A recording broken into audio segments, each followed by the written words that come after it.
Entonces, yo creo que podemos ir siguiendo, pueden interrumpir en el momento que sea, levantan su manito ahí el icono, si hay alguna pregunta o hay algún aporte. Vamos a ver ahora la actualidad de la Lectio Divina en el Concilio Vaticano II y su recepción. Cuando hablamos de recepción del concilio, está cómo encarnar, cómo aplicar eso que el Concilio Vaticano nos enseñó, cómo podemos aplicarlo a la iglesia particular, a la diócesis, a la parroquia, a esa porción territorial de la iglesia.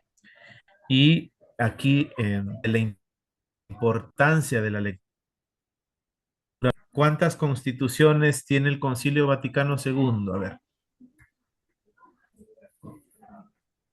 alguien que me diga, a ver, ¿cuántas constituciones dogmáticas tiene el Concilio Vaticano II?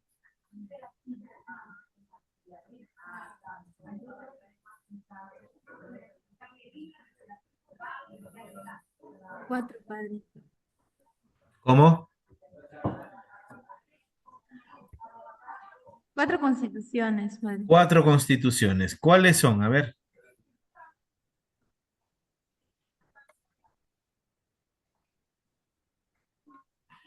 una ya la tenemos aquí, Dei Verbum, otra,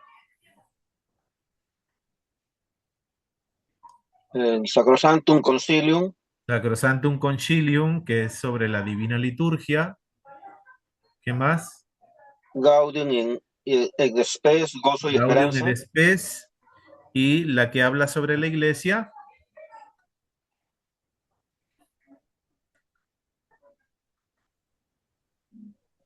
Lumen la Gentium. Lumen Gentium o luz de la gente. Entonces, esas son constituciones dogmáticas, es decir, lo que la iglesia nos pide que creamos y nos pide que vivamos, o sea, tienen carácter dogmático. Cuando decimos carácter dogmático, estamos diciendo que es un contenido de fe inalterable, que esto es lo que cree la iglesia, no porque lo define el concilio, sino porque ya ha sido una práctica en el tiempo, es una costumbre que se hace ley. En realidad las leyes parten de una costumbre, así que para que sea promulgada una ley, tiene que haber una costumbre, ¿no? Entonces, en la iglesia, los documentos no nos están dando o diciendo novedades, sino nos están reafirmando la fe. Acuérdense que Jesús le dice a Pedro, ¿no?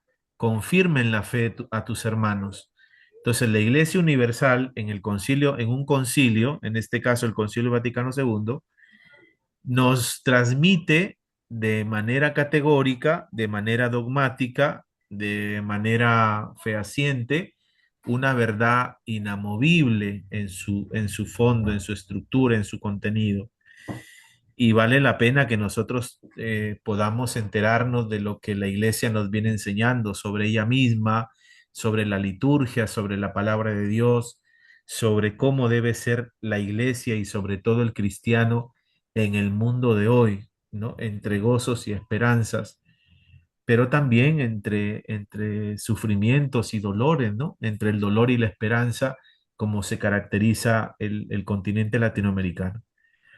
Entonces, una de ellas, una constitución dogmática de ellas es la Dei Verbum, que significa sobre la palabra de Dios, sobre el verbo divino, sobre el verbo que era Dios, ¿no? Y aquí nos habla que la tendencia impulsada principalmente por Providentissimus Deus y Divino Aflante Spiritu a promocionar la lectura orante de la Biblia se verá fielmente plasmada en la constitución dogmática Dei Verbum, que está repleta de ideas y vocablos de la tradición de la lección divina. Los que le decía, entonces, la iglesia viene transmitiéndonos una tradición que ya es parte, es lo que se llamaba, lo que denomina lex credenti, ¿no? La ley de la fe, digamos así, ¿no? Por lo que se rige la fe. Eh, Desde el inicio de este documento, dice aquí, se remarca la importancia de la escucha de la palabra de Dios en continuidad con el magisterio anterior, pero en una nueva perspectiva. Contreras Molina la especifica en una muy buena síntesis. Vamos a ver qué dice este autor. Ciertamente nuestra Constitución toma elementos de Trento y del Vaticano I, pero lo sitúa en una perspectiva nueva. La Dei Verbum no alberga intenciones polémicas ni apologéticas, cosa que sí acontecía en los dos mencionados concilios. Trento se opone a los protestantes con su principio de sola escritura, que hasta ahora se sigue arrastrando, pero solo como idea, porque a veces la palabra del pastor está por encima de la Biblia. El Vaticano I se preocupa de luchar contra el racionalismo. Entonces, nuestra Constitución de Verbum no busca demostrar la legitimidad o la credibilidad de la revelación cristiana, sino que hace una exposición doctrinal en clave positiva. También necesitamos entender que el Concilio Vaticano II no es una respuesta a una herejía, sino que el Concilio Vaticano II es una propuesta de la Iglesia para dialogar con el mundo, porque el mundo no es malo. El mundo es salido de las manos de Dios, el hombre con la técnica, con la industria, con la tecnología, con la ciencia, con todo lo que va innovando, con las ciencias humanas, con estas ciencias modernas, entre ellas la psicología, por ejemplo, necesita la iglesia dialogar, no puede vivir de espaldas a esa realidad. Nos tenemos que ayudar entre las ciencias, entre las distintas disciplinas que enmarcan al hombre, que tienen una visión del hombre, que estudian al hombre, se tiene que dialogar con esa ciencia, no podemos encerrarnos, porque en el fondo somos imagen y semejanza de Dios, y esta imagen y semejanza de Dios se manifiesta en la creatividad de las personas. Entonces, esto es lo que necesitamos entender, ¿ya? El Concilio Vaticano II es una respuesta para que la iglesia, y cuando hablo de iglesia, hablo de todo el pueblo de Dios, pastores y laicos, consagrados también, que necesitamos dialogar con el mundo, necesitamos ser luz de las gentes o entre las gentes, llevar esa luz de la palabra, llevar esa luz de la fe, llevar esa luz de la experiencia del resucitado, la luz de la experiencia de esa evangelización que tiene como protagonista a Jesucristo, contado por la boca y por la vida, por las acciones de los testigos, de aquellos que han tenido una experiencia o un encuentro personal con él. Y hay otro autor, Gerardo Sodin, que señala la importancia que tiene el hecho de que este documento se haya presentado al mundo explicando o explicitando un designio mucho más amplio, el de la comunicación divina. Si bien Dei Verbum es una constitución dogmática, no define un nuevo dogma, sino que explica doctrinalmente la centralidad de la Sagrada Escritura o las Sagradas Escrituras para la vida del creyente. Ojo, lo engloba aquí. Es la vida del creyente, no para el estudio solamente, sino para la vida misma del creyente. Toda la vida nuestra tiene que estar impregnada de la Sagrada Escritura. Siguiendo las huellas de los concilios de Trento y Vaticano I, se propone exponer la doctrina genuina sobre la divina revelación y sobre su transmisión para que todo el mundo, oyendo, cree el anuncio de la salvación, creyendo espere y esperando ame. Según Pablo, ¿cómo se produce la fe? A ver, les pregunto a ustedes, ¿cómo se produce la fe? ¿De dónde nos viene la fe? ¿Qué nos dice Pablo sobre eso?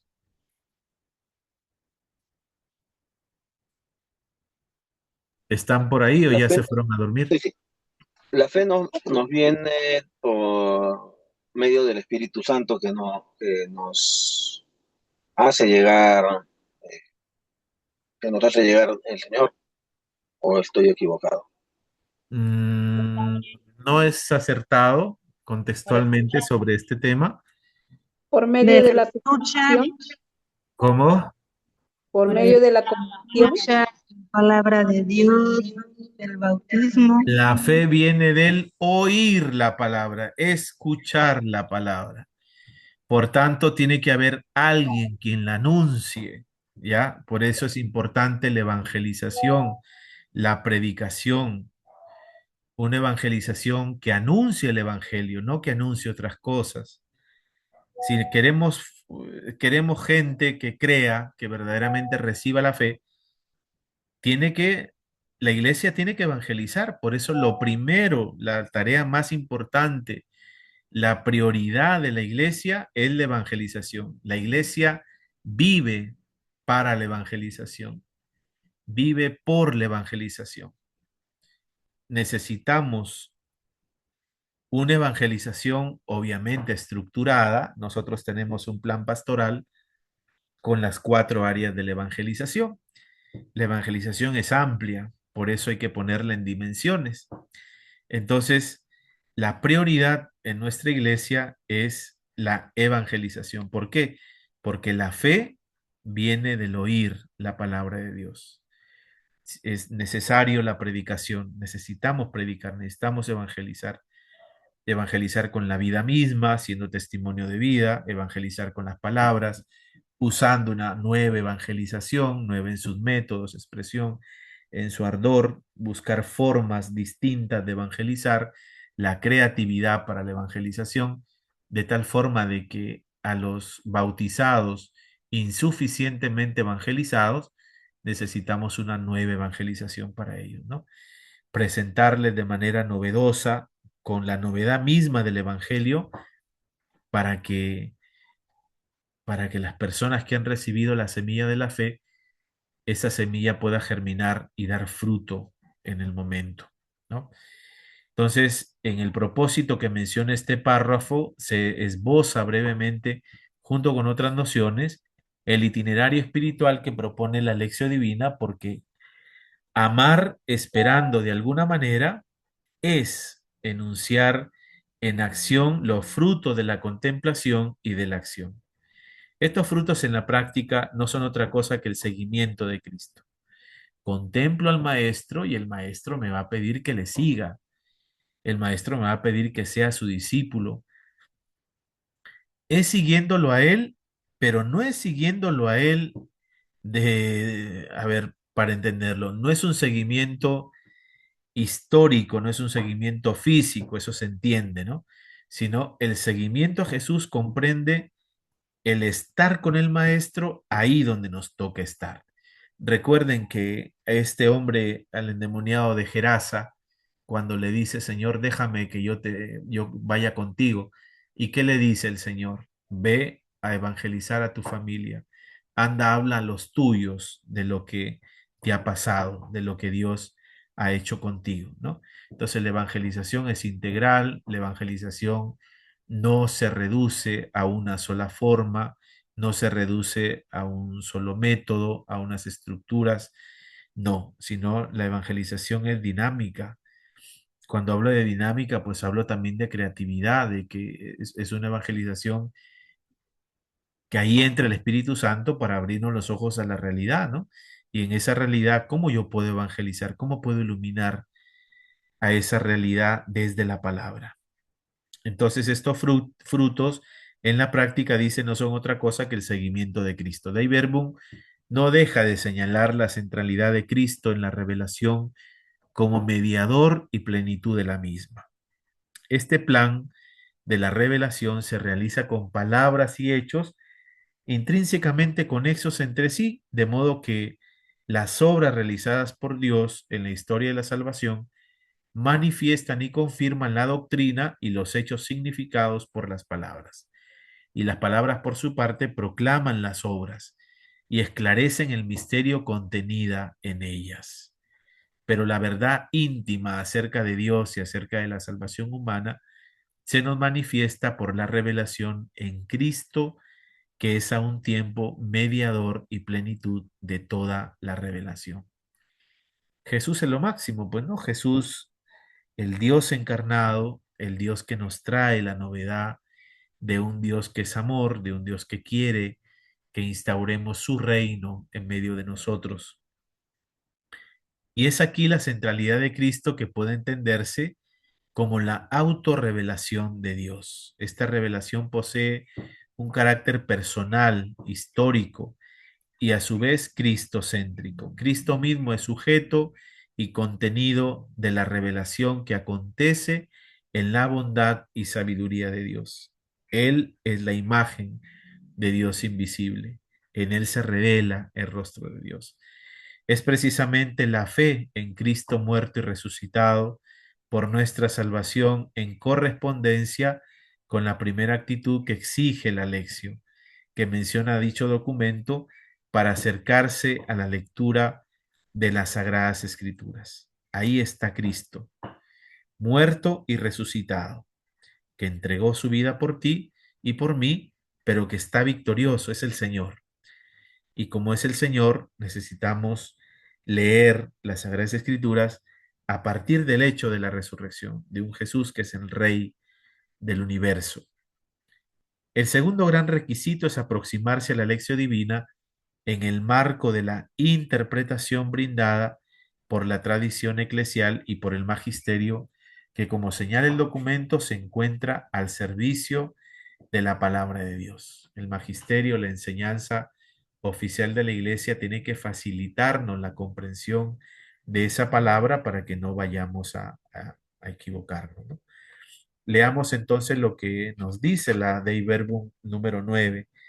Dice, pero el encargo de interpretar auténticamente la palabra de Dios escrita o transmitida ha sido confiado únicamente al magisterio vivo de la iglesia, cuya autoridad se ejerce en nombre de Jesucristo. Este magisterio evidentemente no está sobre la palabra de Dios, sino que enseñando solamente lo que le ha sido confiado, la sirve en cuanto que por mandato divino y con la asistencia del Espíritu Santo, la oye con piedad, la guarda con exactitud y la expone con fidelidad. Y de este único depósito de la fe saca lo que propone que se debe creer como divinamente revelado.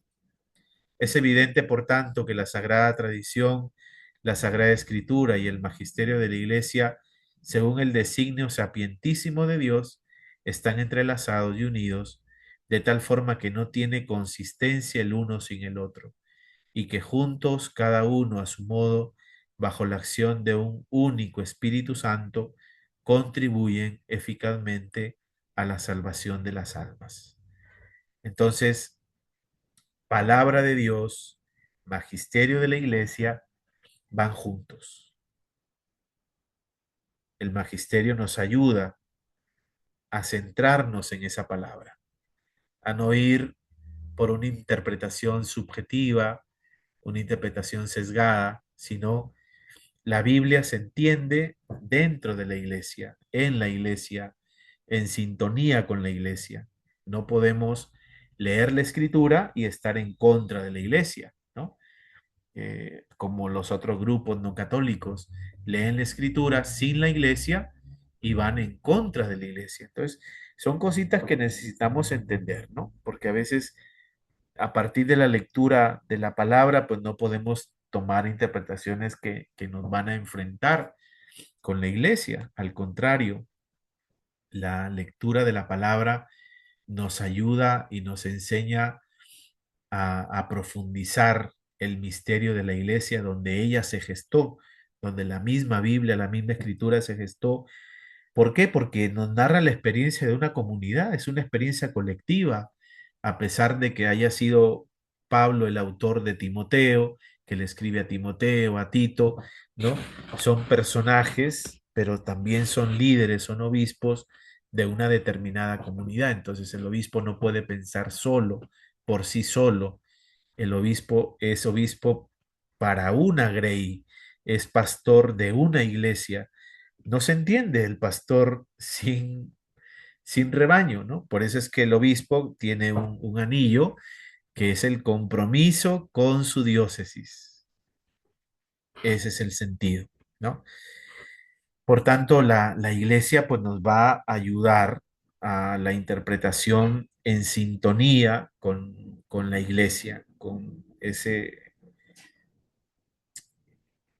es ese contexto vital que nos va narrando la escritura, lo vamos a entender solo en la Iglesia Católica. Después, sin ella, fuera de ella, vamos a entender un texto aislado, literal, y obviamente no va a tener sentido a comunidad, sino va a tener un sentido moralista, extremista, cuando sacamos al texto de su contexto. Entonces, con suma claridad, en este párrafo, los padres conciliares procuran explicitar la relación de interdependencia que entrelaza tradición, escritura y magisterio, sin por ello perder de vista su principal objetivo salvífico. Otro aspecto del documento que resulta oportuno para el presente estudio es el tercer capítulo, que está dedicado a lo que podríamos llamar el núcleo y fundamento de la experiencia de la lectura orante, y es justamente la inspiración divina de la Sagrada Escritura y su interpretación. ¿Qué nos dice la Dei Verbum 11? Las verdades reveladas por Dios que se contienen y manifiestan en la Sagrada Escritura se consignaron por inspiración del Espíritu Santo. La Santa Madre Iglesia, según la fe apostólica, tiene por santos y canónicos los libros enteros del Antiguo y del Nuevo Testamento con todas sus partes, porque escritos bajo la inspiración del Espíritu Santo, tienen a Dios como autor y como tales se les han confiado a la misma Iglesia. En el citado capítulo se declara que la Sagrada Escritura ha sido confiada a la Iglesia, que siendo madre y maestra debe procurar hacer llegar la palabra de Dios a todos sus hijos para que la escuchen y la amen. A continuación, el documento menciona y detalla aquellos pasos que se corresponden propiamente al momento de la lección en cuanto a pensar el sentido del pasaje bíblico con el cual se hace oración. Dice Dei Verbum 12, para descubrir la intención de los agiógrafos, entre otras cosas hay que atender a los géneros literarios, puesto que la verdad se propone y se expresa de maneras diversas en los textos de diverso género, histórico, profético, poético o en otros géneros literarios. Conviene además que el intérprete investigue el sentido que intentó expresar y expresó el agiógrafo en cada circunstancia según la condición de su tiempo y de su cultura, según los géneros literarios usados en su época. Pues para entender rectamente lo que el autor sagrado quiso afirmar en sus escritos, hay que atender cuidadosamente tanto a las formas nativas usadas de pensar, de hablar o de narrar vigentes en los tiempos del agiógrafo, como a las que en aquella época solían usarse en el trato mutuo de los hombres. Y como la Sagrada Escritura hay que leerla, interpretarla con el mismo espíritu con que se escribió para sacar el sentido exacto de los textos sagrados, hay que atender no menos diligentemente al contenido y a la unidad de toda la Sagrada Escritura, teniendo en cuenta la tradición viva de toda la Iglesia y la analogía de la fe. Aquí hay muchas cositas en el curso de introducción a la Biblia con su profesor o quien les va a enseñar, pues van a profundizar un poquito más sobre esto, pero básicamente es que hay que tener en cuenta que no todos los libros de la Biblia son iguales. Gracias a Dios tenemos en las Biblias católicas, en las buenas traducciones, las introducciones a los libros. Hay que leerlas, por favor. Hay que leerlas. Ahí nos van a situar con qué texto nos estamos encontrando, qué género literario hay detrás, cuál es la intención del autor, por qué escribe, para quién escribe, cuál es la situación que le animó a escribir, por qué usó ese género literario, cuáles son los temas a tratar. Hay un contexto vital del texto que nos tiene que ayudar a situarnos para una adecuada interpretación.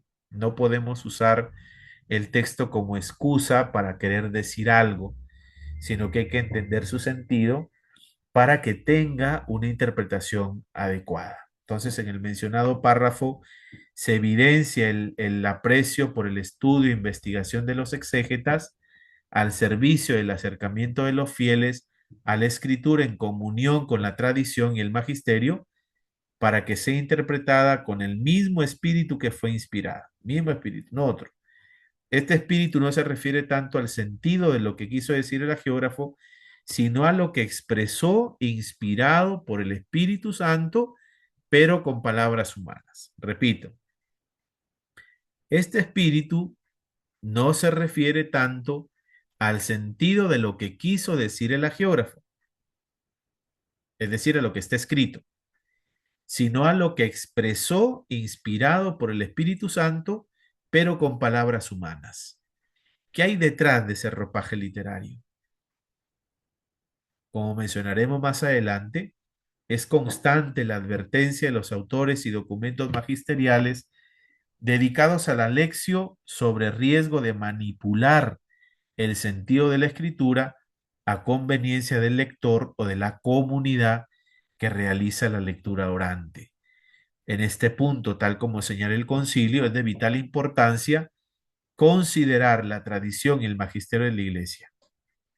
De lo contrario, el acercamiento a las escrituras y su comprensión podrían estar viciadas por intereses personales, generalmente inconscientes, ¿no? Y evitar o dificultar que la lección divina sea un verdadero diálogo con Dios. Este documento conciliar principalmente nos interesa el capítulo sexto dedicado a la Sagrada Escritura en la vida de la iglesia, que se inicia con una elocuente imagen eucarística. Vemos la de Iberum 21. Dice, la iglesia ha venerado siempre las Sagradas Escrituras, al igual que el mismo cuerpo del Señor, no dejando de tomar de la mesa y de distribuir a los fieles el pan de vida, tanto de la palabra de Dios como del cuerpo de Cristo, sobre todo en la Sagrada Liturgia. Siempre las ha considerado y considera juntamente con la Sagrada Tradición como la regla suprema de su fe, puesto que inspiradas por Dios y escritas de una vez para siempre, comunican inmutablemente la palabra del mismo Dios y hacen resonar la voz del Espíritu Santo en las palabras de los profetas y de los apóstoles. En la afirmación inicial del mencionado párrafo hallamos una evocación a la tradición y dentro de esta la práctica litúrgica, donde ciertamente siempre ha tenido la palabra un lugar privilegiado, el banquete de la palabra. Nuevamente la metáfora alimenticia referida a tomar de la mesa de los dos panes, el pan de la palabra y del cuerpo de Cristo, nos remite a la asimilación de la palabra por parte de los fieles. Como señala de alguna manera este párrafo, no hay forma de recibir el pan de la Eucaristía con fe sin haber antes recibido el pan de la palabra. Aquí encontramos una clara correspondencia con la etapa de la meditación tantas veces explicada en los verbos, ¿no? Gustar, rumiar, saborear, profundizar. En Dei Verbum se continúa la metáfora afirmando que la religión cristiana debe nutrirse de la escritura. ¿Cuántos raquíticos en la fe encontramos hoy en día en la iglesia, ¿no? Que no se nutren del banquete, del pan de la palabra. Y por eso pues estamos así, ¿no? Y nuevamente encontramos una referencia en ella en cuanto al locus theologicus y como fuente de la vida espiritual. Es conveniente, dice la de Verbum 21, que toda la predicación eclesiástica, así como la misma religión cristiana, se nutra de la Sagrada Escritura y, ojo, se rija por ella, porque en los libros sagrados el Padre que está en los cielos sale amorosamente al encuentro de sus hijos y conversa con ellos. Lección divina. Es tan grande la fuerza y el poder que hay en la palabra de Dios, que es sustento y vigor de la iglesia, firmeza de la fe para los hijos de la iglesia, alimento del alma, fuente pura y permanente de vida espiritual. Fíjense qué hermoso es esto. Dei Verbum 21. Qué poderoso es este mensaje que nos transmite la iglesia, ¿no? En su rico magisterio. Esto es vida de la iglesia y nosotros necesitamos saberlo, estar convencidos, vivirlo, intentar vivirlo, para que vayamos haciendo de esa palabra la fuente donde vamos ahí a saciar nuestra sed y no ir a otros pozos contaminados. Qué bonito hacer una oración profunda, hasta un retiro espiritual sale de esta Dei Verbum 21, ¿no? Y hacer un examen de conciencia al final de esta meditación de la Dei Verbum 21 para ver si verdaderamente estamos convencidos de lo que la Iglesia nos enseña. Por tal motivo puede afirmarse que el sexto capítulo es una recomendación constante de la práctica de la lección divina. Dei Verbum 21 es como el fundamento de lo que significa la lección divina para nosotros. El párrafo siguiente está dedicado a un aspecto sumamente práctico, tanto en la tarea evangelizadora de la Iglesia como del servicio que deben brindar los exégetas. Dice Dei Verbum 22, es conveniente que los cristianos tengan amplio acceso a la Sagrada Escritura. Por eso la Iglesia ya desde sus principios hizo suya la antiquísima versión griega del Antiguo Testamento llamada de los 70 y conserva siempre con honor otras traducciones orientales y latinas, sobre todo la que llaman Vulgata, la de San Jerónimo, en latín. Pero como la palabra de Dios debe estar siempre disponible, la Iglesia procura con solicitud materna que se redacten traducciones aptas y fieles en varias lenguas, sobre todo de los textos originales de los sagrados libros. Y si estas traducciones, oportunamente y con el beneplácito de la autoridad de la Iglesia, perdón, se llevan a cabo, incluso con la colaboración de los hermanos separados, podrán usarlas todos los cristianos. Ese es el fin de las sociedades bíblicas unidas, ¿no? Hemos tenido una traducción, Dios habla hoy, Biblia de estudio, con deuterocanónicos, que la leemos ambos, los evangélicos o de otras confesiones y nosotros. Las traducciones modernas tienen la función de garantizar que la palabra de Dios llegue a todos los pueblos y culturas, no solamente en la liturgia, para el uso privado de los creyentes. De todas maneras, es necesario recordar que el cristianismo no es la religión del libro en sentido estricto y que el nombre del documento es Constitución Dogmática sobre la Divina Revelación. Es decir, la palabra de Dios excede los textos. A Dios no lo podemos encerrar en un libro llamado Biblia.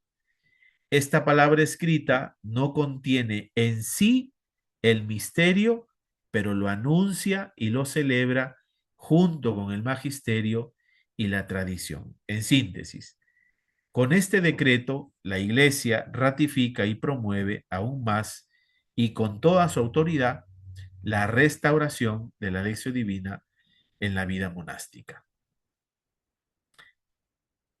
El concilio recomienda a todos, no solo a los ministros de la palabra, la lectura asidua de la Sagrada Escritura. Es necesario que todos conserven un contacto continuo con la Sagrada Escritura a través de la lección sagrada, a través de una meditación atenta, y recuerden que la lectura debe ir acompañada de la oración. Con estas palabras, Dei Verbum insiste en la necesidad de un contacto continuo con la palabra e indica tres aspectos fundamentales: que se convierta en lectura asidua y con estilo diligente, asidua leczione, sacra atque exquisito studio, que busque la aplicación a la vida, que sea meditación atenta y creyente y que sea frecuente. Finalmente, el acercamiento a la Biblia como fuente de espiritualidad está resurgiendo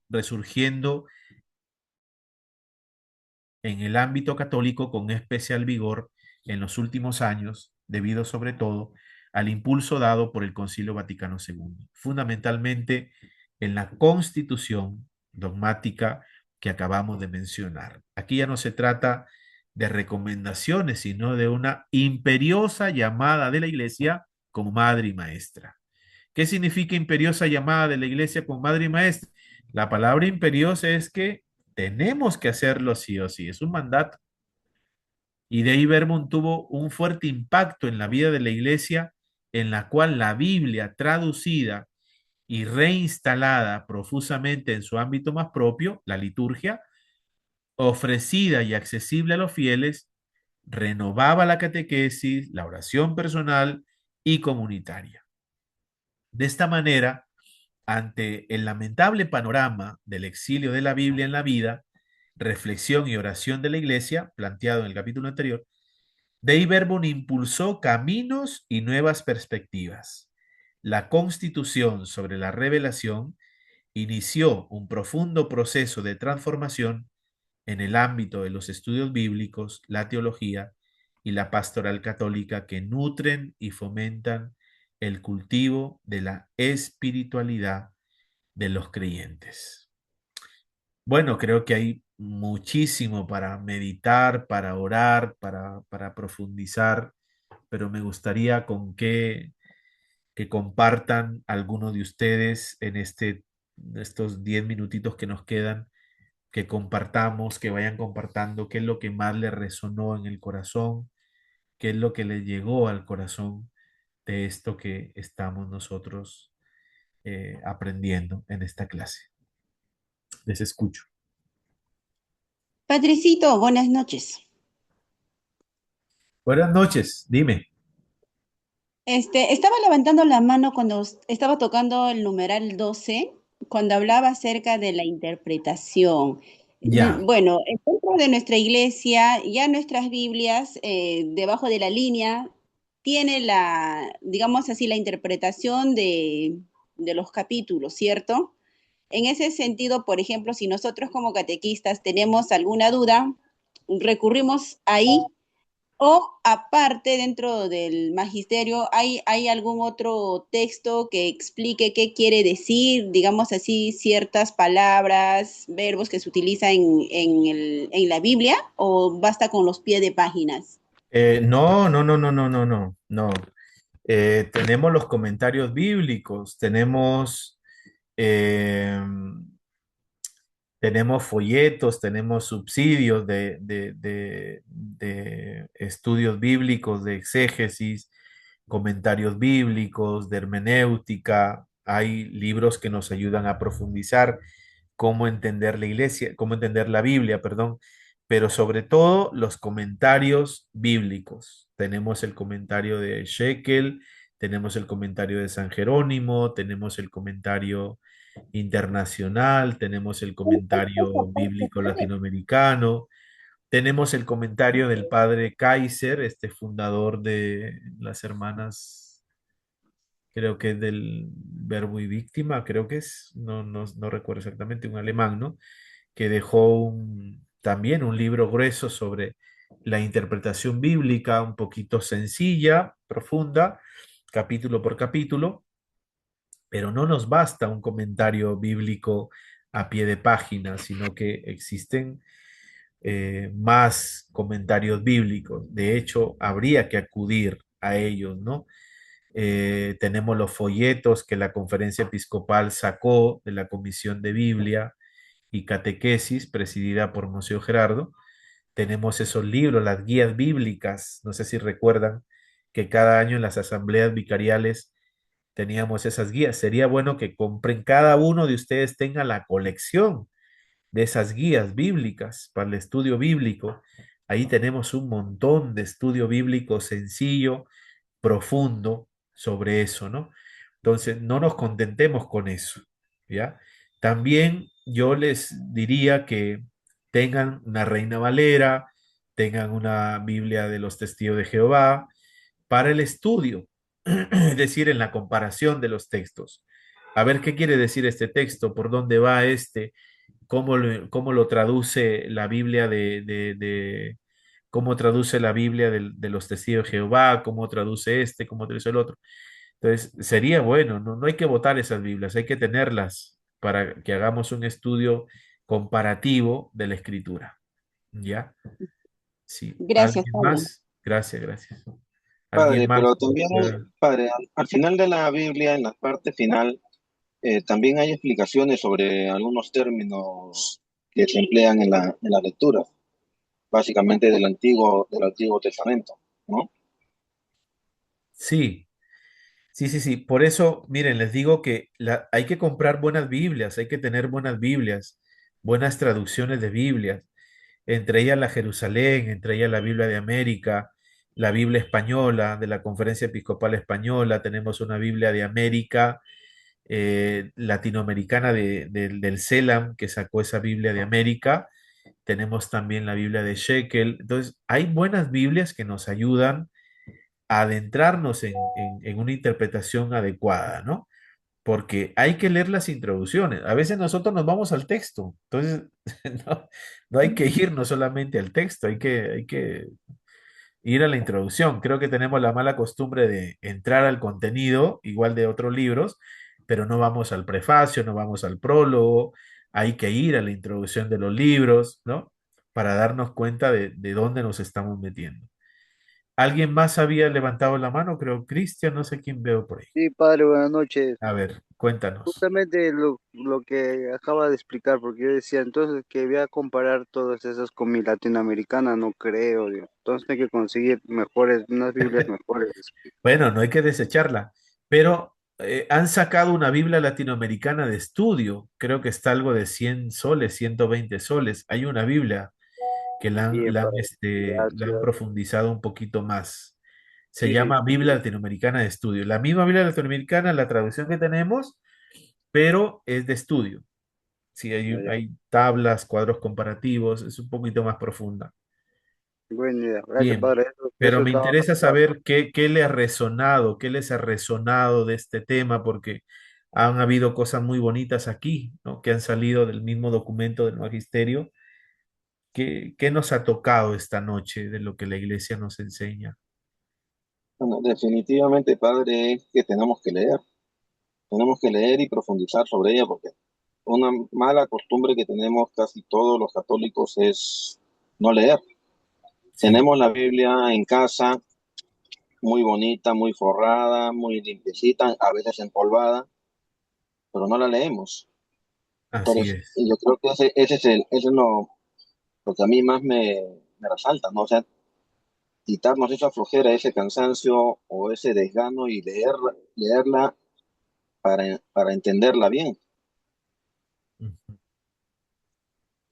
Bueno, a mí lo que me hizo resonar es justo relacionado a la pregunta, ¿no? En el cuidado que debemos de tener para su lectura, ¿no? Sí, Para no, de repente no tomarlo a lo loco como nuestros hermanos evangélicos y que tan solo por leer ya saben todo, ¿no? Sino así que es. hay una rigurosidad, por decirlo así. Sí, de hecho, yo no sé si les he dicho, pero su profesor de introducción a la Biblia debió decirles que hay que leer el documento de la interpretación de la Biblia en la iglesia, que sacó la Pontificia Comisión Bíblica.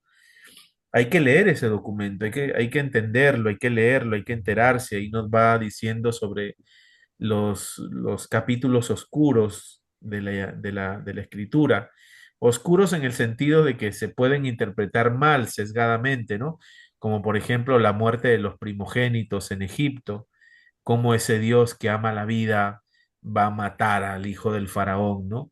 Y así nos va explicando cómo los judíos van entendiendo esa forma de expresar, cuál es su mentalidad, cuál es el propósito de ese texto, de esa escena, ¿no? Entonces es importante que nosotros, por favor, como católicos, hagamos lecturas católicas de la Biblia, ¿ya? Padrecito, Sí, ¿y si la escuela diera ese pasito? O sea, incluiría dentro del temario así como un curso, sería bueno, digo, ¿En ¿no? qué sentido? O sea, de que también paralelo, por ejemplo, al curso de Biblia se lleve ese documento que estás diciendo de, inter- Sí, de podrían interpretación. sugerirlo como el estudio de los documentos del magisteriales, ¿no? Porque es Que muy importante. de hecho hemos visto el magisterio actual del Papa Francisco hace 2 años en la Semana Teológica, pero no estaría mal una lectura y una profundización de ciertos documentos claves o que se le agregue a un capítulo al curso de introducción a la Biblia, por ejemplo, ¿no? Porque según tengo entendido, creo que hay introducción a la Biblia 1 e introducción a la Biblia 2, algo así iban a poner en la malla curricular.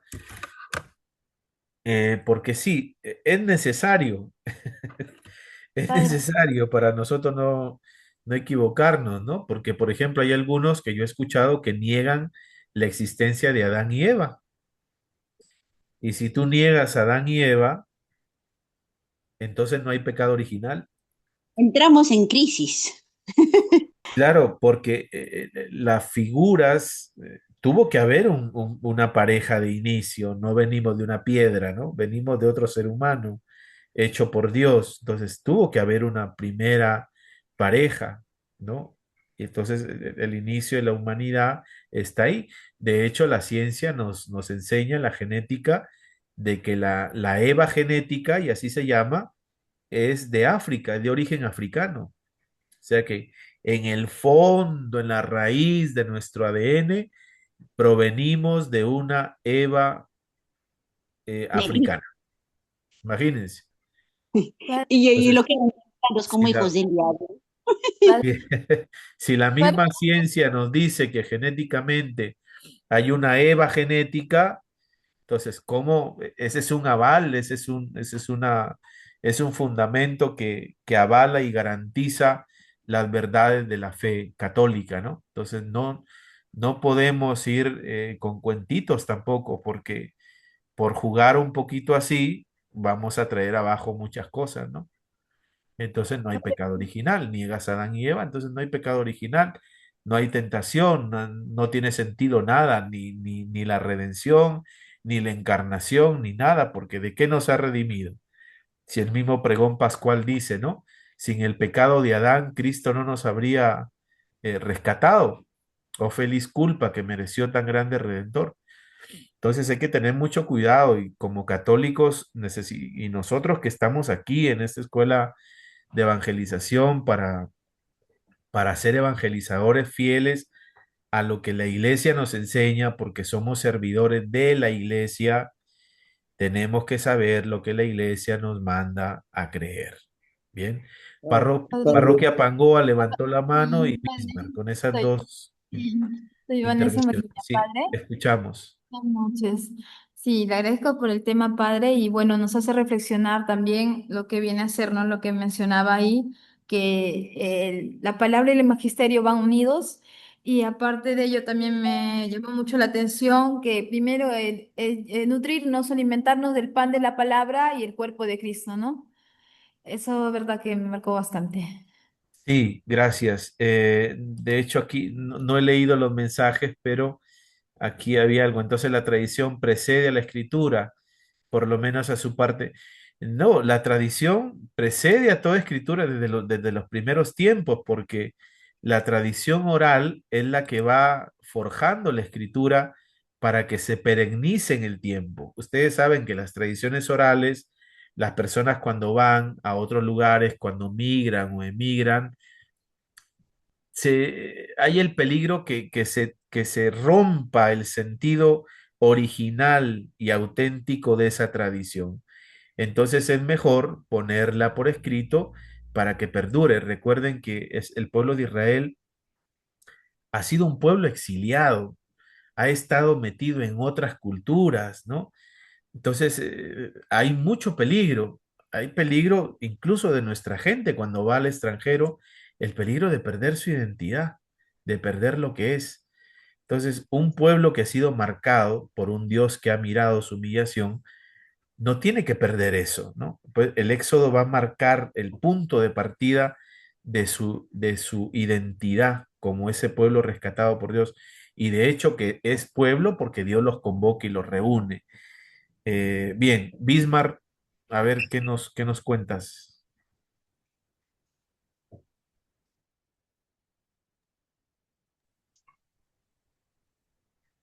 Padre, buenas noches, ¿me escucha? Sí, sí, sí. Bueno, Pedro Ya, López, sí, te soy Pedro escuchamos. López. Sí, padre. Este, para no entrar en la lectura bíblica errada, yo creo que se puede considerar la parte literal en sí y no quedarnos con la parte literal, porque estaríamos entrando a algo así, a un fanatismo. Entonces, la parte literal está acompañada con la parte alegórica. Y la parte alegórica también tiene un sentido de vida, entonces entraría ahí la moral, ¿no? Y la moral, y después tenemos la anagógica, ¿qué provecho hemos sacado de esa lectura? Entonces, esto requiere pues una meditación cuando se lee la Biblia. Hay que tener una ayuda también del magisterio. Yo creo que en las librerías no se encuentra las interpretaciones, es muy poco. Ahora, los que acompañan a la Biblia, las algunas aclaraciones, no es prácticamente una ayuda, sino son referencias en algunas Biblias. Se puede encontrar el mismo mensaje en otro capítulo, o si no, se remonta al Antiguo Testamento donde se hace una referencia de ese pasaje, de ese versículo. Eso es lo que quería decir, padre. No sé, a ver, si Sí, algo puedes hacer. está bien, gracias por su participación. Sí, es lo que hemos mencionado, o sea, situarnos en el texto, identificar qué texto es. ¿Es una parábola? ¿Es histórico? ¿Es profético? ¿Es sapiencial? ¿Qué tipo es? ¿Es un relato? ¿Qué cosa contiene? ¿Poesía? ¿Himnos? No sé. Entonces, Dei Verbum nos va marcando un poco la pauta. Entonces, la iglesia como madre y maestra nos va poniendo las luces para no andar en las tinieblas de la ignorancia, sino que vayamos iluminados para poder encontrar la verdad de la salvación o para la salvación, que ese es el objetivo de la Sagrada Escritura. Bien, bueno, entonces hermanos, nos vemos hasta la próxima. Padre, Hay que... Y Bismar, sí, te escuchamos. Te escuchamos. sí, padrecito, bueno, en ese punto, padre, yo soy uno de los que enseño a los chicos Ya, sobre la explicación metafórica bueno, la explicación metafórica de Adán y Eva. En este sentido, bueno, siempre me rijo con lo que dije el magisterio. Una vez, bueno, un profesor de educación religiosa, recuerdo cuando estaba en secundaria, entró a la clase y nos dijo, chicos, Adán y Eva no existió, ¿no? Y entonces todo el mundo, bueno, mis compañeros se exaltaron y dijeron, mira, profesor, entonces la Biblia miente y todo eso, ¿no? Y claro, entonces el profesor dijo, bueno, no es que no mienta, la Biblia no miente. Entonces, cómo dice, bueno, vas a decir que Adán y Eva no existió? Bueno, chicos, lo que pasa es que esta es una explicación metafórica, ¿no? claro. Porque si lo interpretamos literalmente la Biblia, pues vamos a cometer muchos errores, ¿no? Entonces, yo pienso que Así es. para poder hacerles entender a la gente de esto, se tendría que explicar muy bien. Porque si nosotros, por ejemplo, decimos que Adán y Eva realmente existió, llega al punto de Caín y Abel y ya no hay nada, ¿no? ¿De dónde Exacto, encontraron entonces otras parejas? O sea, no claro. sé. Es darle sentido al texto, ¿no? O sea, encontrarle sentido, darle sentido, explicar el sentido, lo que quiere decir, ¿no? Lo que quiere decir. La Biblia no es un libro científico ni de genética, no nos va a explicar esas cosas. Nos va a ir explicando cómo esas civilizaciones entendían la vida, el origen de la vida desde la fe, ¿no? No olviden que el primer libro escrito fue el Éxodo y el Éxodo es el punto de partida de esa gran manifestación de fe de todo un pueblo, ¿no? un pueblo con 12 tribus, cada uno con sus costumbres, con sus cosas. Vamos a encontrar textos que aparentemente son contradictorios, pero no lo son en el fondo, porque hay una unidad temática en la Sagrada Escritura. Bueno, la bendición de Dios Todopoderoso, Padre, Hijo, Espíritu Santo, descienda sobre ustedes y los acompañe siempre. Amén. Amén. Muchísimas gracias, buen descanso y nos vemos la siguiente clase.